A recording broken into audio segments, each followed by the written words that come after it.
நல்லா தானே போயிட்டு இருந்துச்சு. அப்புறம் ஏன் இப்படி?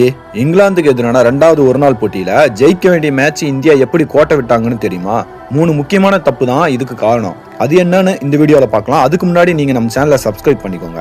நம்பர் 1, மிடில் ஆர்டர் சொதப்பல். விராட் கோலி 65 ரன்னு, ஸ்ரேயஸ் ஐயர் 66 ரன்னு. ஒரு கட்டத்துல இந்தியா 300 ரன்னை தாண்டும்னு எதிர்பார்த்தோம். ஆனா கோலி அவுட் ஆனதும் அடுத்து 26 பந்துல வெறும் 15 ரன்னுக்கு 4 விக்கெட்டுகளை இழந்து மொத்தமா சரிஞ்சிட்டோம். நம்பர் 2, லோயர் மிடில் ஆர்டர் சப்போர்ட்டே கிடைக்கல. இசான் கிசான், வாஷிங்டன் சுந்தர், சிவம் துபே, அக்சர் பட்டேல்னு இவங்க 4 பேரும் ரன் அடிக்காம அடுத்தடுத்து அவுட் ஆனது மிகப்பெரிய அடியா போச்சு. லோயர் ஆர்டர் பேட்ஸ்மேன்களால பிரஷர் விழுந்ததுனால 233 ரன்களுக்கு ஆல் அவுட் ஆயிட்டோம். நம்பர் 3, பேட்ஸ்மேனுங்க அதிக ரன் அடிச்சிருக்கணும். இந்த பிச்சில் 300 ரன்னாவது அடிச்சிருக்கணும். ஆனா கம்மியான ஸ்கோர் இருந்ததால ஆரம்பத்துல பும்ரா 2 விக்கெட் எடுத்து இங்கிலாந்து மிரட்டினாலும் ஜோ ரூட்டோட விக்கெட் எடுக்க முடியாதனால அவர் நின்று மேட்ச் அழகா முடிச்சிட்டாரு.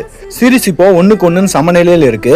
லார்ட்ஸ்ல நடக்க போற கடைசி மேட்ச்ல இந்தியா இந்த தவறெல்லாம் திருத்தி சீரிஸை ஜெயிப்பாங்களா? உங்க கருத்தை கமெண்ட்ல சொல்லுங்க. அப்படியே நம்ம சேனலை சப்ஸ்கிரைப் பண்ணிக்கோங்க.